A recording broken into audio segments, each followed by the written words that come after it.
Hey, it's Kley. Welcome to another video. Today, I wanted to take a look at this $89 Fesley, kind of a Stratocaster type guitar. I built it out of a kit. $89, extremely inexpensive.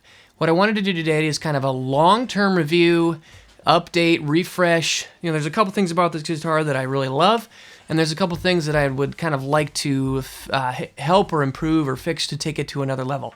So if you're curious about that, go ahead and stick around. Let's dive in. Okay, so let's talk about the things that I really like about this guitar. The neck is comfortable to play. It has, overall, I think it looks really nice. I think that the pickups sound really good. It sounds very stratty, which is exactly what you want from a guitar like this. Now, there's a couple things that I didn't necessarily love about it. I did a little bit of work on the fretwork when I was initially setting up, but it needs more. There's definitely some sharp fret edges that need to be sanded down and help just get this thing to be a lot more comfortable to move around on. Second, the stock strings that come on here are about 9s. This is just a personal preference note. I prefer a 10 to 52 skinny top, heavy bottom. Just that a little bit more of a stiffer feeling string feels more comfortable to me. These feel really flippy and floppy. Lastly, I have played a little bit around with the tremolo and kind of tried a couple different configurations, full floating. I tried kind of decking it flat so it only moves in one direction. And then I also have tried messing around with it kind of being decked. And I think my preference is going to be to actually install a block of wood to just block it off entirely so that it's going to be a lot more stable and hopefully just be a little bit more rock solid. All right. First thing, I put some masking tape over the pickups. The main idea here is just when you're dealing with metal shavings, little tiny microscopical pieces of metal shavings, they're going to come flying off these frets. You do not want them flying onto the magnets of your pickups, and so this masking tape will just help to clear it off. Next up, I got a piece of sandpaper. This is a 220 grit. I've got a piece of wood, flat piece of wood here as a backing, and I'm just going to run it across the fretboard. The reason I'm doing that is because not only do I feel harshness from the frets, but I actually feel the little tangs protruding here on the sides. So I want to knock this whole thing down. I want to keep this angle relatively flat and just run it across the side of the fretboard.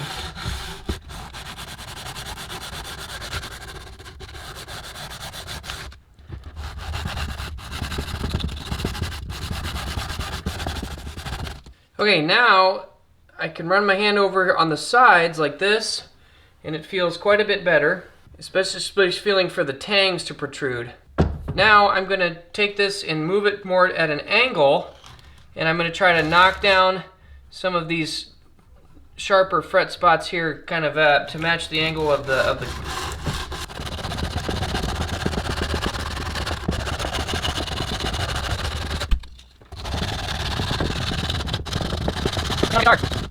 Alright, if you look at these frets now, you can see that there's a little bit of a sharp edge right where it transitions from the side with the bevel to the round part that goes across the fretboard. And that's what we want to knock off. Alright, I've got this fret dressing tool from StewMac.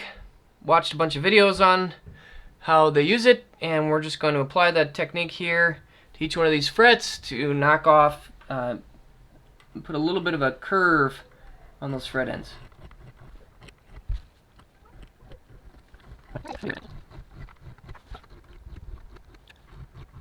Alright, I just finished doing this part, this side of the fretboard, and just running my fingers over like this, you can tell a massive difference. This side is pleasant. You can feel the frets, but the sharp edges are gone. This side, you can, when you go way on the side of the fretboard, the tangs are gone. But when you go up on the bevel, this thumb side is quite a bit more pokey. So to me, this is just an absolute game-changing tool here to get this guitar playing great. I can't wait to do this side of the fretboard as well.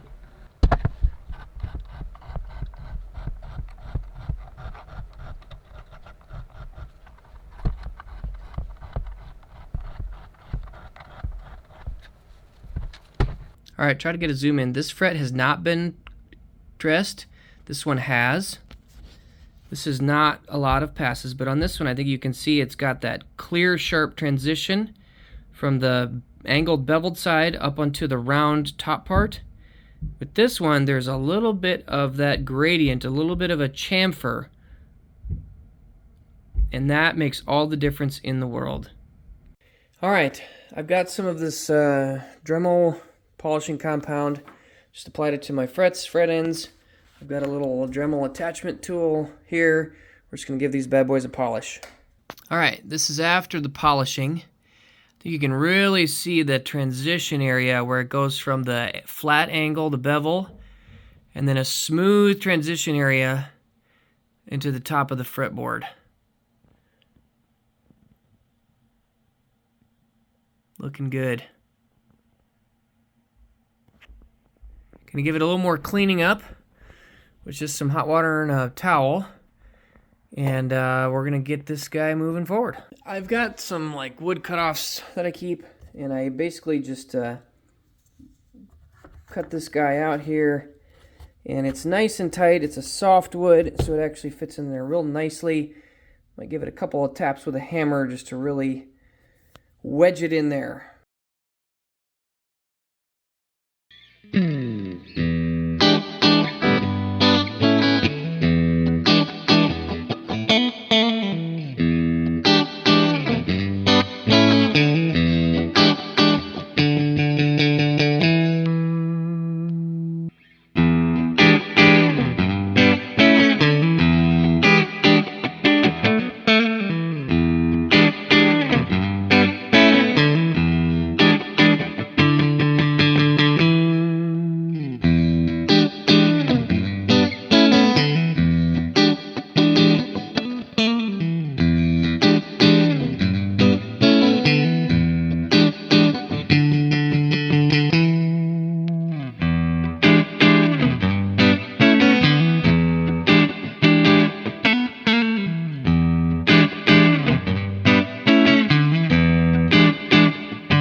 Alright, so let's wrap this thing up. I want to say, I think the improvements that have been made to this guitar are really, really significant. And I think this kind of echoes a little bit of what I said at my initial review. One of my takeaways there is this guitar is excellent if you are wanting to dip your toes into customizing, modifying, luthier work, guitar tech work. This is just, it has to be the perfect canvas for you to learn some of those skills. The changes that I made to the fretwork here have made this guitar an absolute dream to play. There is no pain or discomfort whatsoever running my hand up and down. It is smooth as silk. And also the polishing of the frets, kind of almost surprisingly, maybe not surprisingly, has also really made this guitar fun to play. You know, little things like those little slidey moves where you're going up and down frets are so buttery smooth now. So I really, really enjoy what I did with the fretwork. And frankly, I haven't done a lot of fretwork in my life. I've done a little bit, but not done a lot. And this was a really great example. This is just such a low-risk environment to take a shot at it and to try to learn. And now I'd feel a lot more confident taking this to some of my other guitars that are probably a little bit more precious to me. I've put a little more money into. I don't want to mess them up. Well, you can kind of use these as training wheels. And at the end of the day, this has taken an $89 guitar to something that plays like an American Stratocaster. And on top of that, I got to learn a lot of skills, and just am really thrilled with the outcome of the playability of this guitar. Next, I got to say, blocking off the tremolo helped tremendously.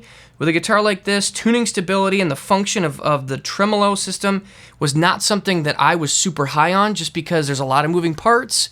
There's a lot of room there for friction, and you know, I just feel like blocking this thing off, making it rock solid stable down here.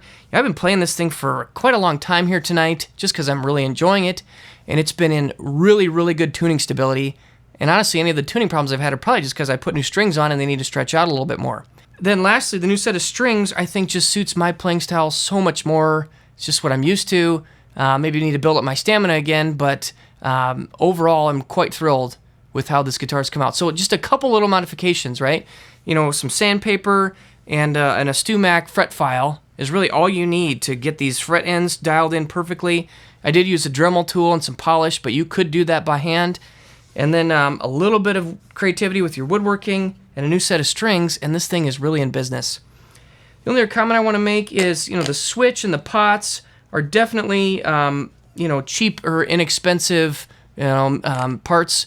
So, you know, the feel of the 5-way switch really is kind of rough, and it's loud and clicky, and it's a little bit stiff to move around, so I don't really love that. the pots seem to work fine. I don't have a problem against them.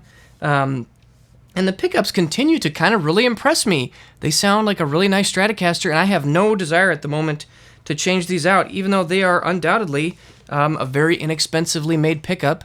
They sound really good. So all in all, I now have a guitar that plays well, that I have done work on, I'm invested in. Like, oh, I always remember, hey, that was the little Strat that I, learned how to cut a new nut and do some fretwork. It sounds really good. It's fun to play. This is going to have a home in my collection, and I'm excited to play it more. So hope you guys enjoyed this update. This $89 Strat, would recommend. If you're curious to check it out, please check out the link in the description below, and I'll show you the first video I sent, and I'll also send a link where you can look at this guitar yourself.